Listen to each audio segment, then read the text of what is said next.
So yan, good morning. So yan, meron tayo ngayong Toyota Avanza.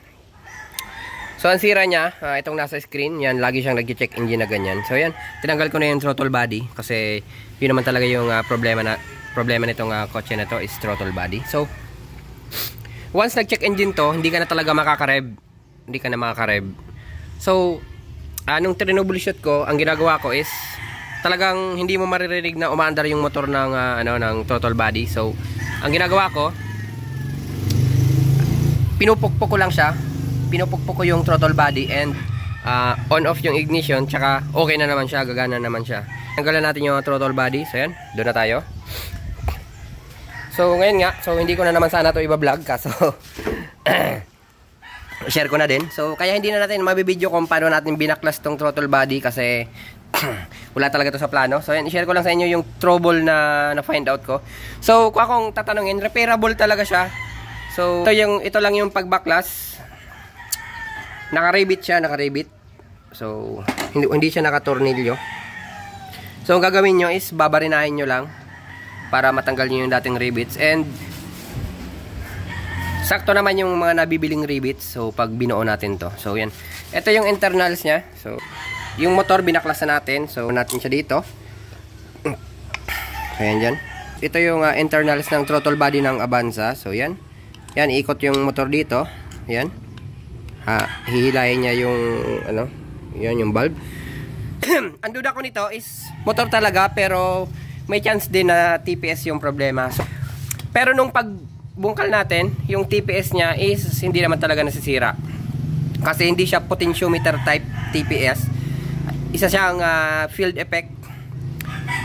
So wala siyang contact dyan, magnetic lang yung nag-i-invoke kung saang nakaposisyon yung valve natin. So talagang immortal yung TPS nito, hindi nasisira.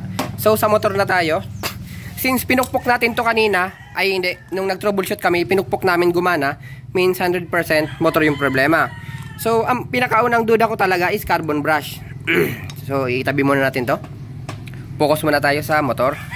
So yan, nung binungkal ko, hinanap ko agad kung carbon brush yung problema niya. So upon checking, yung carbon brush is napakakapal pa. Yung Avanza na yan is hindi ko sure, nasa 130, 150 na ata yung odometer niyan. So sa odometer niya na 130 plus, yung carbon brush niya is napakakapal pa. So dapat hindi pa to masisira na motor. Pero upon checking, ito yung naging problema niya. May part ng commutator na may kalawang na. Yan, nakita nyo yan? Degraded na. Yan. Yan parte na yan. Once na naglo-lose contact dyan yung carbon dyan sa dumi na yan, doon na nagtitrigger yung circuit low ng computer box, tsaka nag-check engine na siya. So yan talaga yung pinaka-cause. So ang gagawin natin is lilinisan lang natin yan ng 1,000 grit na liha. Ang pagbungkal ng motor is napakasimple lang. Itong mga lock na to, yan mga lock na yan is naka-usli yan dito. Iipitin nyo lang yan ng plies para umipit papasok para mawala yung lock, tsaka mabubungkal nyo na yung motor. Napakasimple lang talaga. So yan, kayang-kaya nyo yan. Tiwala lang. So yan, short clip kung paano linisan yung carbon brush. So ikutan nyo lang ng ng liha. Yan, hawak ko yung liha. Yan, sige, ikutin mo. Yan, habang iniikot, nagagasgasan yung commutator. So yan, ganyan lang. So yan, ito yung liha. Ipaikot nyo dun sa baba. Gumupit lang kayo ng ganyang kanipis. So yan, simple lang. So yan, tapos na namin lihain. So yan, kung makikita nyo, lahat na siya makintab. Wala na siyang dead spot. Dun sa dead spot, natatapat yung carbon brush, kaya nag-check engine yung kotse. So yan. So yan. Pag nakita niya na to in actual, very straightforward lang naman yung pagbaklas nito, tsaka yung pagkabit. As in, napakasimpleng dynamo. Kayang-kaya nyo na yan. So yan, buuin lang namin, tsaka i-testing na natin. Yan, so yan, buo na namin yung motor. So yan yung lock. Yung lock na yan, i-split nyo na lang yan sa gitna para kumalang ulit siya, parang maging anchor na lang, ay para maging anchor ulit siya, tsaka hindi na ito matanggal na cover. So yan, try natin yung motor. Saksak mo pre. So yan. Okay na naman yung ikot niya. So kanina kung napapansin ko kanina, medyo magaspang talaga yung tunog niya kasi merong dead spot yung commutator. So ngayon napakapino niya na. So yan, may chance na tong ma-repair. Okay, tanggal. Yan, so yan, nabuo na natin. Nalagay natin yung motor. So yan. Okay na. So wag na wag nitong gagrasahan kasi itong mga gears na to is Teflon, meaning self-lubricating yan. Hindi na kailangan yan ng grasa. Kasi once nagrinasahan nyo yan, magkakos yan ng drag. So magabago yung friction ng mga gears. So yan. I-rebits lang namin.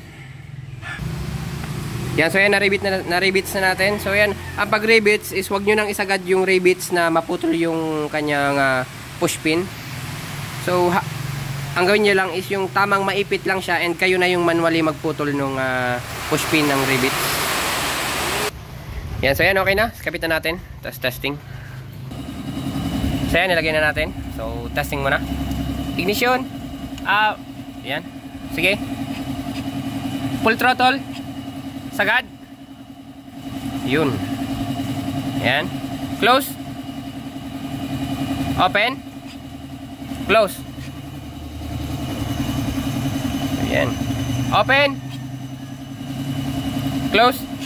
Yan, okay na. So yan, salpak natin dyan. Salpak na natin. Tsaka test habang umaandar. So yan, testing na natin. So yan, nareset ko muna yung trouble code. Kasi hindi pa yan mag-actuate yung pag umaandar once na may trouble code pa tayo. So yan, paandar natin. So yan. Yan, medyo mataas yung idle niya kasi cold start. So yan. Yun. Gumagana na yung foot pedal. So itong foot pedal ay itong throttle. Yan. Bago namin bungkalin yon, hindi na talaga yung gumagana. Kahit anong piga mo dyan, hindi talaga siya gumagana unless pukpukin mo yung throttle body, is gagana na naman siya.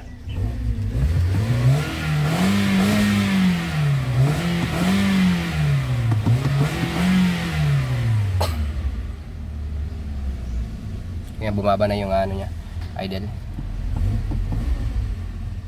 Pa nating aircon.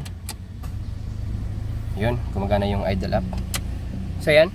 So ang suggestion ko lang sa inyo, kung once na ma-experience nyo sa kalsada to na nag-stack up yung throttle nyo, pwede nyo pukpukin and pwede nyo gawin is i-on nyo lang yung accelerator at saka ulit-ulitin nyo lang yan. Ulit-ulitin nyo, as in ulit-ulitin nyo na magasgas yung carbon brush na mag-contact dun sa commutator. Yan. Ulit-ulitin nyo lang yan kasi para gumana yung motor. Kasi minsan nagkakaroon ng dead spot yung motor sa throttle body kasi yung mga driving habit natin is napaka soft.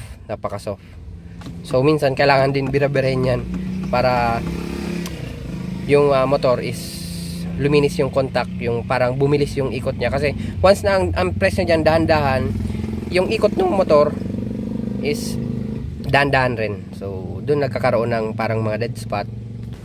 Ganyan-ganyan yun. Yan, son. Last check.